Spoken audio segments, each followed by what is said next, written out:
सर्वांना नमस्कार आणि good morning. Arjun Mayuri love स्टोरीचे 106 भाग यापूर्वीच अपलोड केलेले आहेत. कृपया ते सर्व भाग ऐकण्यासाठी आपल्या चॅनलला सबस्क्राईब करा. केव्हापासून बेल वाजत होती, पण अर्जुन मयुरी मात्र गाढ झोपेत होते. रात्री फार उशीर झाला होता बहुतेक झोपायला आणि सकाळचे 9 वाजले होते आणि त्यांची कामवाली बेल वाजवून थकली. मग मयुरीलाच अचानक जाग आली आणि तिने बेलचा आवाज ऐकला. तिने घड्याळ पाहिलं आणि जवळजवळ किंचाळत म्हणाली, 9 वाजले पण? बापरे, आणि नक्कीच कामवाली बाई असणार. अरे देवा, अशी कशी झोपले मी? आणि तिनं शेजारी पाहिलं तर अर्जुनराव तिच्या अंगावर हात टाकून गाढ झोपले होते. मग तिने उठण्याचा प्रयत्न केला, पण तिला जमेना. मग तिनं झोपलेल्या अर्जुनरावांना हलवून उठवण्याचा प्रयत्न करत म्हणाली, अहो अहो उठा ना, अहो उठा ना. पण अर्जुनराव मात्र हलतच नव्हते. रात्री इतकं जोरदार व्हॅलेंटाईन सेलिब्रेशन झालं होतं की त्यांना त्या गुंगीतून अजून शुद्ध झाली नव्हती. आणि ती पुन्हा एकदा त्याच्या हाताला पकडून दूर करण्यासाठी प्रयत्न करत म्हणाली, तिलाही पहिल्यांदा इतकं लेट झालं होतं. ती त्याला म्हणाली, अहो उठा ना अर्जुनराव, कामवाली बाई आली सुद्धा. आणि अर्जुनराव म्हणाले, मग तू काय इतकी घाई करतेस? तुला कुठं जायचं आहे दुसऱ्याच्या घरी धुणी भांडी घासायला? आणि ती त्याच्या या विनोदाने न हसता वैतागून म्हणाली, जोक कसले मारताय सकाळी सकाळी? ती परत गेली तर? आणि तो पुन्हा झोपेतच म्हणाला, मग जाऊ दे की, एक दिवस कर की तू काम, काही बिघडत नाही. तू केलंस तर तेवढंच त्या बिचारीला आराम. आणि हे ऐकून मयुरी थोडी चिडून म्हणाली, हो का, इथे मला काम पडतंय म्हणून ठेवलं ना आपण तिला? का तिला काम पडतंय म्हणून मला कामावर ठेवलंय तुम्ही?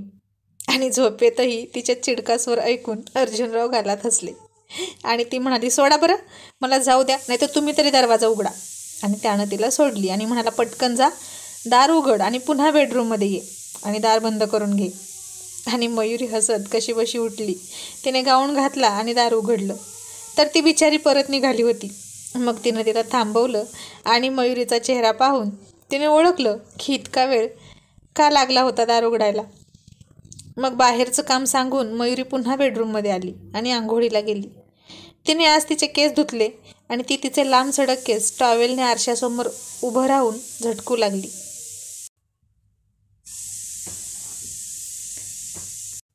आणि तिच्या ओल्या केसांवरचे पाण्याचे तुषार अर्जुनरावांच्या अंगावर रोमांच उभा करत होते.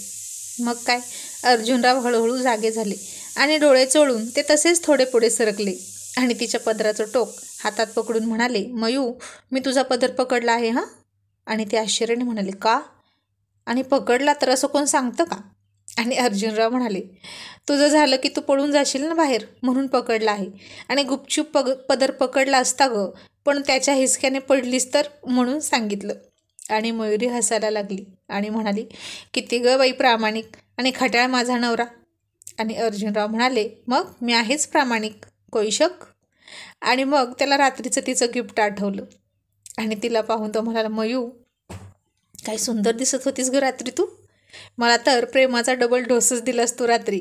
बापरे, मी म्हणून सोसला हां, नाहीतर दुसरा कोणी असता तर रोमांसचा असा ओव्हरडोस सहन न होऊन डायरेक्ट गेलाच असता.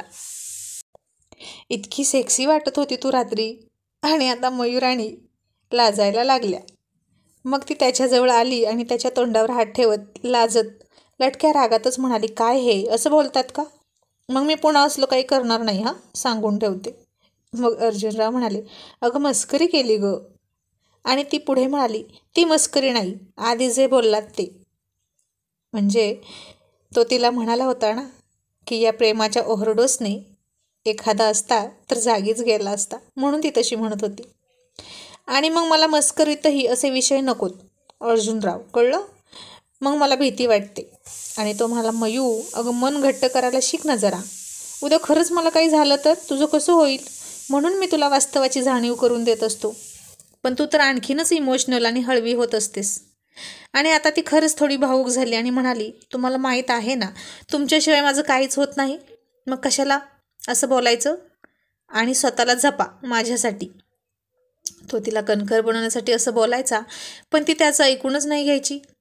मग त्याचा हात पकडून म्हणाली, उठा आता, किती वाजलीत?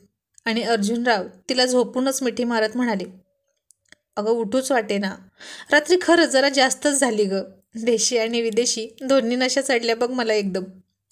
म्हणजे कॉकटेलच झालं. मयू, जरा माझा विचार करत जा की अगं. आपला नवरा आधीच साधा भोळा, नवऱ्याला झेपेल की नाही हे सगळं. किती मोठं सरप्राईज दिलंस तू रात्री.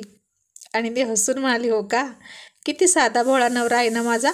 सावट फाजील बोलून रोज जेरीस आणणारा, सावट रील्स बायकोला दाखवून तिला रोमॅन्टिक मूडमध्ये आणणारा, आणि एका चावट रॉयल गँगचे फाउंडर असणारा, जिथे जगातले सगळे फाजील विषय चघळले जातात, हो ना, म्हणे साधा भोळा. आणि अर्जुन खूप हसायला लागला आणि म्हणाला, आता एवढे उद्योग तर केलेच पाहिजेत ना. आणि मयुरी म्हणाली, हो ना, मोठे उद्योगपती ना तुम्ही, मग उद्योग तर करणारच. आणि आता तुमची इच्छा होती की नाही, म्हणून मग मी रात्रीचे सरप्राईज दिलं. आणि तो म्हणाला, पण तुला कसं कळलं. आणि ती म्हणाली, तुम्ही गजरे नव्हते ना आणले, मग मी ओळखलं. आणि मीही गजरे बनवले होते, म्हणून मग त्यांचाही उपयोग केला, असं ती लाजून म्हणाली.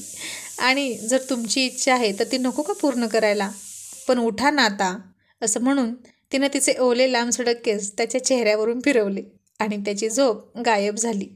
मग तो अचानक आठवून काहीतरी म्हणाला, मयू, अगं आपल्याला हॉस्पिटलमध्ये जावं लागणार ना. 5.5 महिने झाले आज. आणि ती म्हणाली, का हो.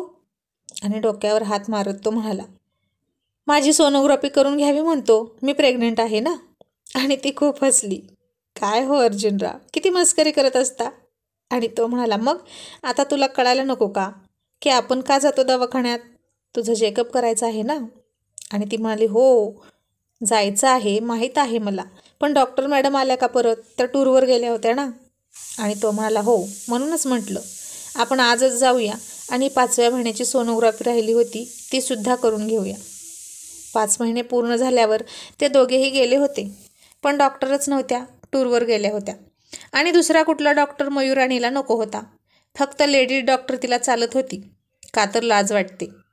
अर्जुननं सुद्धा तिला खूप समजावलं की डॉक्टर हा डॉक्टरच असतो, मग पुरुष असो किंवा लेडीज, पण नाही, तिनं त्याचंही ऐकलं नाही या बाबतीत.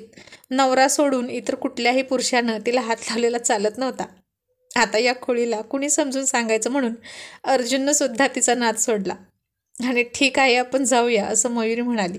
आणि इतक्यात त्याला फोन आला. सचिन बोलत होता.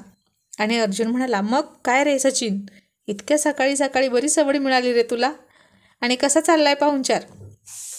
आणि सचिन म्हणाला, पाहुणचार छानच चालला आहे, पण यार आज आम्ही येतोय परत संध्याकाळपर्यंत. आणि अर्जुन म्हणाला, का, तुला सांगितलं ना छान एन्जॉय करून या. आणि तो म्हणाला, अरे प्रवासाने लताची तब्येत बिघडली आहे आणि तिला अशा अवस्थेत कुठं फिरवू. मग अर्जुन म्हणाला, हो का, मग ठीक आहे या तुम्ही. तसंही त्याला सुद्धा मुंबईला जायचं होतं ना सचिन आणि लता परत आल्यावर. आणि फोन ठेवून अर्जुन म्हणाला, या बायका पण ना किती नाजूक असतात ना, जरा प्रवास केला की पडले आजारी. आणि मयुरी म्हणाली, अहो सवय नसते ना एखाद्याला, मग असं होतंच की. आणि अर्जुन म्हणाला, मी एखाद्याचं नाही तुझंच बोलतोय, तुला तरी कुठं सोचतो प्रवास, गाडीत बसून पण पाय दुखतात तुमचे, मग गड किल्ले चढणं तर दूरच. चला कुठं तरी दूर फिरायला, म्हणजे सवय होईल. असं म्हटलं तर नाही, घर सुटत नाही ना तुम्हाला, मग सवय कशी होईल. एकीकडे म्हणायचं सवय नाही म्हणून सोसत नाही, आणि दुसरीकडे सवय लावायला गेलं की ती लावून घ्यायची नाही, मग आमच्यासारख्याचा किती लॉस होतो. त्याची बडबड सुरू झाली आणि ती गप्प बसली. आणि मग म्हणाली, नाही हो आवडत प्रवास, त्याला मी काय करू आता. मग नवरा तरी कुठं आवडत होता. या एका उदाहरणाने तू कितीनी काय काय शिकलं पाहिजेस. गोष्टी मनापासून स्वीकारल्या की आवडतात, जमतात, असं अर्जुन म्हणाला. आणि ती हसून म्हणाली, तुमचं कितीही खरं असलं तरी मला शारीरिक दगदग सोसत नाही, म्हणून मी येत नाही. मग अर्जुनराव पुन्हा सावटपणा करत म्हणाले, मग इथली रात्रीची शारीरिक दगदग बरी सोसते ग तुला, तिथं मात्र ढिल्ली पडत नाहीस हां, अगदी तडक भडक कडक हॉट. आणि ती खूप लाजत म्हणाली, ईश्य जा तिकडे. आणि अर्जुनराव तिला आणखीन घट्ट पकडून म्हणाले, तिकडे कुठे, आता या इकडे. आणि मग तिला किस करत म्हणाला, आय लव्ह यू बायको. आणि ती आणखीन लाजून हसत म्हणाली, अर्जुनराव संपला व्हॅलेंटाईन डे, उठा ना, का दुसरा व्हॅलेंटाईन डे येईपर्यंत इथेच बसणार आहात.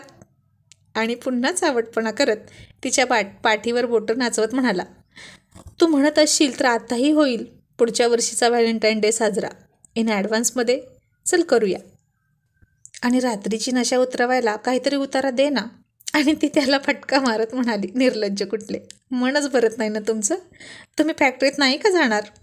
आणि अर्जुन म्हणाला, मालकीनबाई, एक दिवस राहू द्या की तेवढं मोकळं, जातो की परत, चालेल ना? आणि ती म्हणाली, ईश्य, मी कुठे मालकीनबाई आहे, तुम्हीच मालक आहात फॅक्टरीत.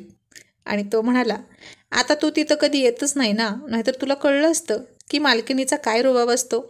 आमच्या बायकोला फक्त घरातच रुबाब दाखवायला येतो नवऱ्याभोवती. अगं, आपल्या फॅक्टरीत काम करणाऱ्या नवऱ्यांच्या बायकासुद्धा किती रुबाब दाखवतात, आणि तू फॅक्टरीची मालकीण असूनसुद्धा काडीचाही रुबाब दाखवत नाहीस. आणि मयुरी म्हणाली, मला फक्त तुमची आणि या घराची मालकीण बनून राहायचं आहे. मला नाही हौस बाहेर कुठंच रुबाब गाजवायची. मला तर कुठंच मालकीण व्हायचं नाही. मयुरी कधीच कुठेच जात नव्हती, ना शेतात ना फॅक्टरीत. मुंबईची फॅक्टरी तर तिनं पाहिलीही नव्हती. तिला फक्त घरातच राहून त्याची बायको असल्याचा हक्क गाजवायला आवडायचं. जेव्हा त्यांचं लग्न झालं आणि ती त्याचा तिरस्कार करत होती, तेव्हा तो तिला शेतात घेऊन गेला होता, तेही जबरदस्तीनं.